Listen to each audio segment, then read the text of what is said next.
Bonjour et bienvenue, j'espère que vous allez bien. Donc on se retrouve aujourd'hui pour une nouvelle vidéo. Donc je vous propose une guidance sentimentale du 21 décembre au 31 décembre 2020 pour les lions. C'est parti. Donc si tout se passe bien, la semaine prochaine, je vous mettrai... Ah, une carte vient de sortir d'elle-même, donc elle demande à être interprétée. Je la mets de côté. Donc si tout se passe bien, la semaine prochaine, je vous mettrai une vidéo de guidance pour l'année 2021. Donc voilà. Donc, nous avons une carte qui est sortie d'elle-même. Donc, on va l'interpréter en premier et on va sélectionner deux autres cartes. Alors, voilà. Donc, ça, c'était notre première carte qui est sortie du jeu. Et je vais sélectionner les deux autres cartes. Si une carte sort du jeu, c'est qu'elle a encore plus d'importance que les autres. Alors, donc, je vais choisir celle-ci et celle-ci. Voilà. Je vais ranger les autres cartes. Donc, première carte, je la mets en premier. Et les deux autres cartes, voilà. On les découvrira juste après. Donc, la première carte, répétition des schémas. Donc, cette carte signifie bien que vous devez faire une pause dans vos pensées et dans vos émotions, car vous êtes en train de prendre une mauvaise direction. Vous êtes en train de prendre des mauvaises décisions. Il faut que vous preniez le temps de faire le bilan de vos relations. Vous devez travailler sur ce qui vous bloque. Donc, il faut que vous posiez les bonnes questions. Est-ce que vous avez un manque de confiance en vous ? Est-ce que vous avez peur d'être abandonné par la personne que vous aimez? Est-ce que vous avez peur de vous retrouver seul? Est-ce que vous avez eu des problèmes familiaux qui ont pu vous blesser dans le passé? Vous avez quelque chose à régler en vous pour être véritablement libre et créer la relation que vous attendez tant.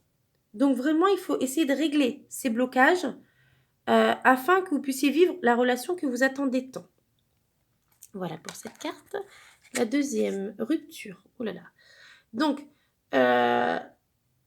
il s'agit en fait d'une rupture actuelle ou à venir que vous n'acceptez pas. Il va falloir que vous faire le deuil de cette relation pour vous ouvrir à une nouvelle étape. Si vous êtes actuellement dans une relation où il y a des conflits et des événements imprévus, ce sont des signes que cette relation doit s'arrêter et que vous devez vous ouvrir à l'inconnu, mais surtout au renouveau. Donc si vous sentez qu'il y a des blocages, il y a trop de choses qui vont pas, ça n'avance pas, c'est vraiment ça stagne, c'est pas bon quoi, c'est que cette relation n'est pas faite pour vous. Si vous êtes actuellement célibataire, euh, il faut que vous faites le deuil d'une ancienne relation encore présente en vous, euh, car cela crée des blocages et des retards dans le renouveau qui est en attente pour vous. Vous devez affronter aujourd'hui cette rupture qui est nette, c'est qu'un passage pour votre véritable bonheur. Il faut vraiment euh, que il faut vraiment que vous dépassiez cette rupture qui vous fait encore mal pour que vous puissiez vraiment vivre un véritable bonheur.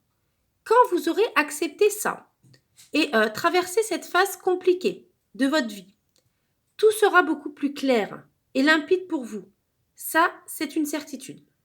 Donc voilà pour cette carte. La troisième carte, mensonge. Alors, si vous êtes célibataire,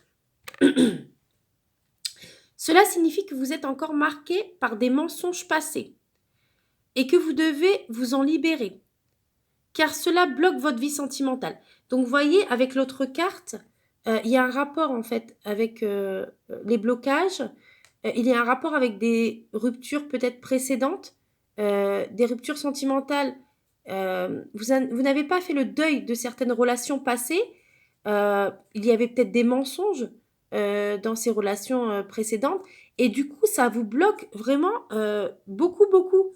Et il faut vraiment vous libérer de ces mensonges passés, de ces erreurs passées, de ces blocages passés pour, voilà, pour que votre vie sentimentale reprenne vraiment une bonne direction, quoi. Parce que là, il y a trop de blocages, trop de choses qui ne vont pas. et il y a trop de choses qui vous font mal et ça vous empêche d'avancer. Si vous êtes actuellement en couple et qu'il y a des blocages, alors vous devez vous méfier. Car cette carte signifie bien qu'il y a des mensonges autour de cette personne. Soit ces mensonges concernent la personne avec qui vous êtes en couple. Soit c'est une personne du passé qui vous affecte encore. Mais en tout cas, la vérité va bientôt être révélée. Écoutez bien votre intuition plutôt que les paroles, car il y a actuellement des choses qui sont fausses autour de vous. Faites confiance en votre intuition. Elle vous guidera pour prendre la bonne direction et faire les bons choix. Donc, faites confiance à votre intuition. Donc, voilà. Donc, ce tirage est un peu difficile, je vous l'avoue. Il y a beaucoup de blocages. Il y a des choses qui vous ont fait du mal, soit dans le passé, soit qui vous font du mal actuellement. Il y a aussi beaucoup de mensonges qui entourent tout ça. Soit c'est des mensonges qui concernent la personne avec qui vous êtes actuellement, soit c'est des mensonges qui concernent votre vie passée. Donc, il faut vraiment dépasser ces blocages, dépasser ces blessures, afin que vous puissiez, de nouveau vivre une vie sentimentale basée sur de la sincérité, sur de l'amour, sur du respect, sur de la confiance. Et il faut vraiment que vous dépassiez ces blocages, ces blessures. Faites attention aux mensonges qu'il peut y avoir autour de vous, autour de la personne que vous aimez, ou des mensonges du passé qui peuvent aussi vous blesser et vous faire du mal. Donc, s'il vous plaît, faites confiance à votre intuition. Elle vous guidera à prendre les bonnes décisions et à prendre la bonne direction pour votre vie sentimentale. Voilà, j'espère que cette vidéo vous a plu. N'hésitez pas à liker et à vous abonner si vous avez aimé et à me dire ce que vous en avez pensé. Et je vous dis à très vite pour une nouvelle vidéo. Au revoir.